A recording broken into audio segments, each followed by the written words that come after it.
Madame, Monsieur, bonsoir. Dans l'actualité de ce soir, l'armée béninoise a neutralisé à Karimama dans la nuit du mardi au mercredi deux présumés terroristes. Ils étaient sur le point d'assassiner un élu local de la localité. Nous en parlerons dans ce journal.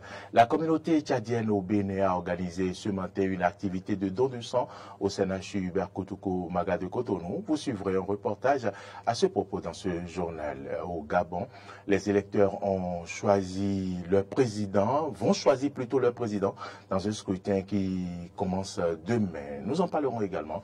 Voilà pour le sommaire. Vous gardez votre position pour le développement de ce journal.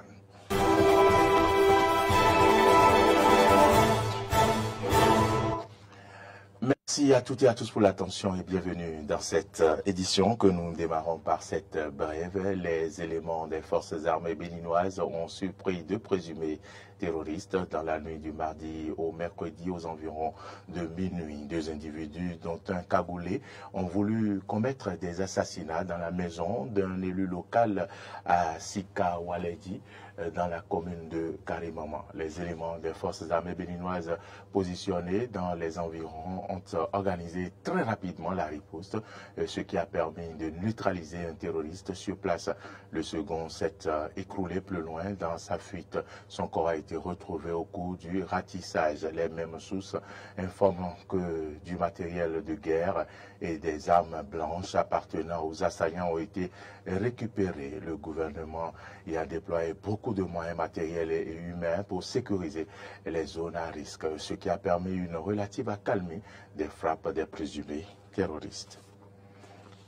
Je l'ai annoncé en titre, la communauté tchadienne au Bénin, COCHAB en abrégé, se rend de plus en plus disponible au service de la population. Elle a organisé ce matin une activité de don de sang au CNHU Hubert Koutoukou Maga de Cotonou. C'était sous la supervision du consul général du Tchad au Bénin. Suivez le reportage de Frédéric Essoir-Oumambou. Ils ont fait massivement le déplacement à la banque de sang du littoral dans l'enceinte du centre universitaire Hubert Maga de Cotonou. Ils, ce sont les membres de la COCHAB, entendez, la communauté tchadienne au Bénin. Hommes et femmes, jeunes et personnes âgées ont décidé de donner un peu de leur liquide précieux pour sauver des vies. Pour le consul général du Tchad au Bénin, le geste en vaut bien la chandelle. À l'occasion du 63e anniversaire de l'indépendance du Tchad, nous avons inséré le programme de don de sang dans notre programme. La communauté tchadienne ici au Bénin, elle a dit, bon, pourquoi ne pas venir donner un peu de son sang? C'est un acte salutaire et donner son sang, c'est sauver la vie. Donc c'est dans ce sens qu'ils ont dit, aujourd'hui, ce matin, donner un peu de leur sang. Donner son sang, ce n'est pas pour soi-même, c'est pour les autres aussi. Ça peut être, vous donnez votre sang, ça peut vous servir demain, ça peut servir à une autre personne.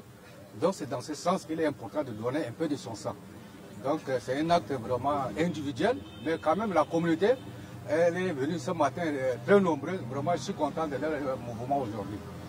Et au président de la communauté tchadienne au Bénin de trouver que c'est un geste fort, fraternel et humanitaire, même s'il s'inscrit dans le cadre de la célébration des 63 ans d'indépendance du Tchad. Le geste, vous savez, c'est un signal fort pour montrer à l'État béninois que nous sommes avec eux. Nous vivons au Bénin comme au Tchad. Donc, comme nous sommes en train de commémorer notre 63e anniversaire, nous avons jugé utile de montrer à l'État combien nous sommes reconnaissants. C'est pour cet acte que nous sommes aujourd'hui venus pour donner le sang. Nous voulons montrer aux Béninois que nous, les Tchadiens au Bénin, nous sommes prêts à soutenir l'État et nous sommes prêts à sauver des vies.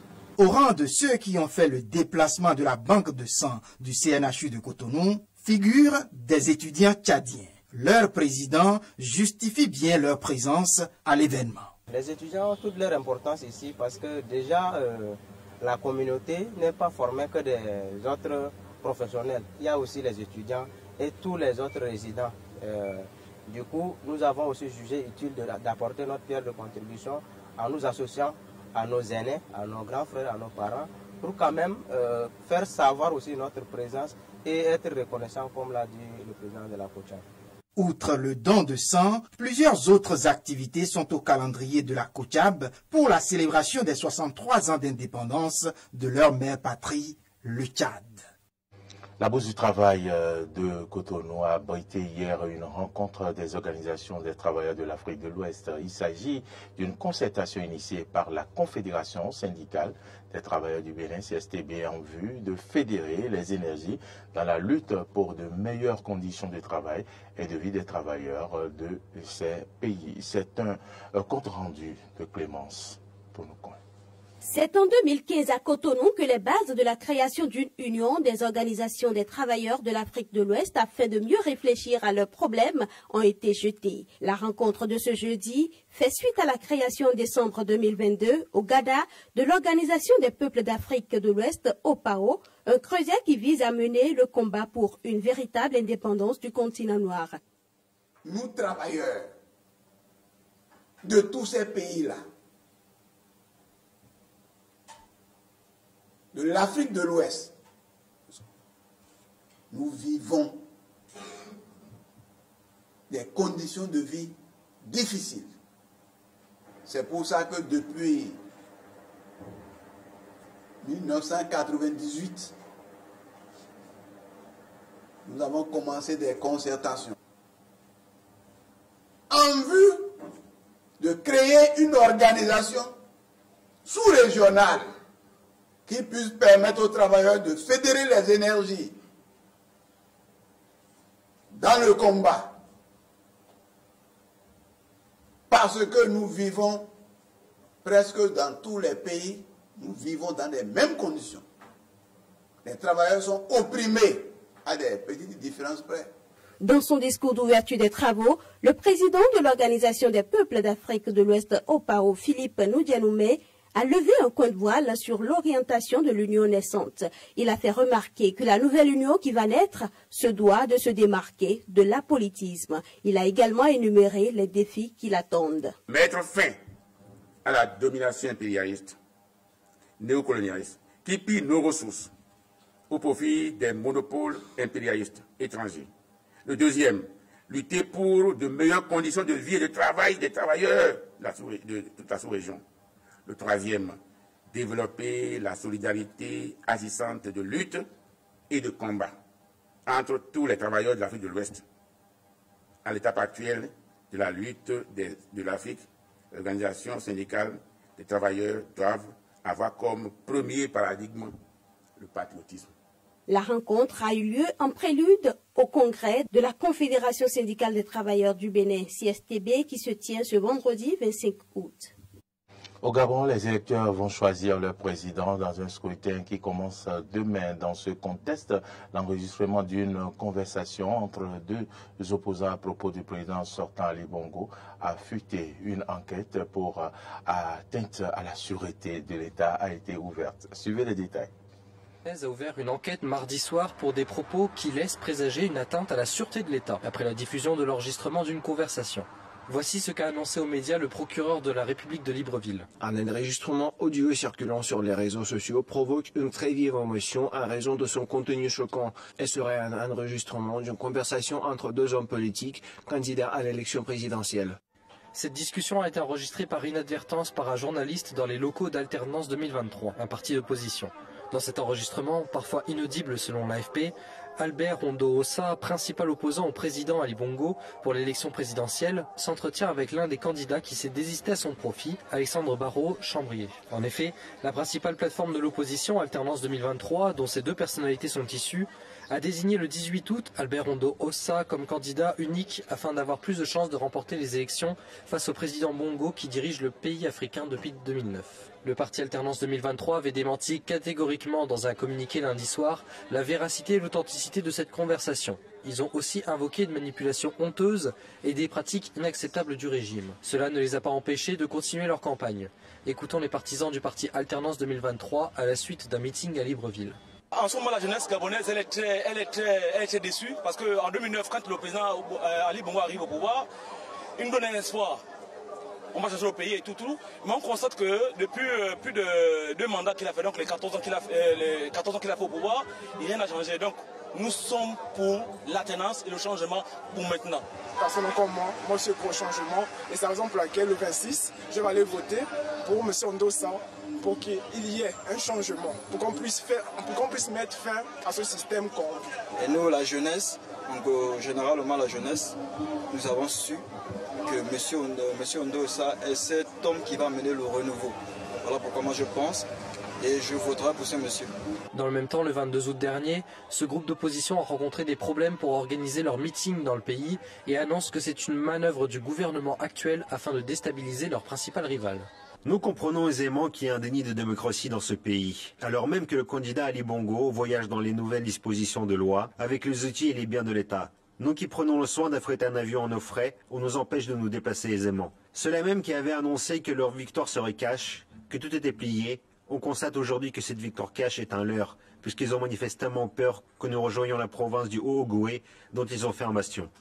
Pour rappel, cet incident intervient à quelques jours du scrutin présidentiel qui aura lieu ce samedi 26 août. Dans le crash d'avion qui a eu lieu ce mercredi dans la région de Tver en Russie, le nom du dirigeant de la société paramilitaire privée, Wagner, figurait sur la liste des passagers à bord. Prigojine serait-il parmi les personnes décédées? Élément de réponse dans ce reportage. Une mission spéciale de l'Agence fédérale du transport aérien russe a commencé à enquêter sur les circonstances de l'accident de l'embrailleur 135 survenu ce 23 août. Nous savons désormais que l'avion appartenait à une société spécialisée dans les voyages d'affaires. À bord de l'avion qui effectuait ce vol Moscou-Saint-Pétersbourg se trouvaient 7 passagers et 3 membres d'équipage. La commission d'enquête s'est mise au travail sur les lieux de l'incident, en particulier concernant l'identification des corps. La boîte noire de l'appareil a été retrouvée et est en cours d'analyse. Le président russe Vladimir Poutine a présenté ses condoléances aux proches des victimes du crash de l'avion. Concernant l'accident d'avion, je voudrais tout d'abord exprimer mes sincères condoléances aux familles des victimes. C'est toujours une tragédie. Selon les informations préliminaires, il y avait des membres du groupe Wagner à bord.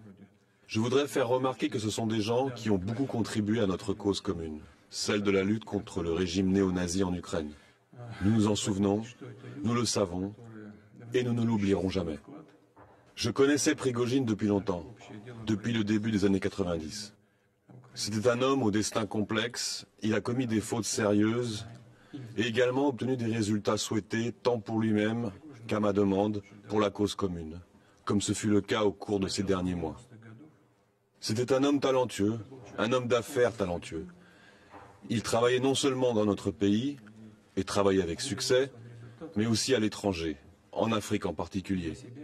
Il s'occupait de pétrole, de gaz, de métaux et de pierres précieuses. Et hier, à ma connaissance, il revenait d'Afrique et avait rencontré ici certains responsables. Ce qui est sûr, ce dont le chef du comité d'enquête m'a parlé ce matin, c'est qu'une enquête préliminaire est déjà ouverte sur cet incident. Elle sera menée dans son intégralité jusqu'à terme. Il n'y a aucun doute.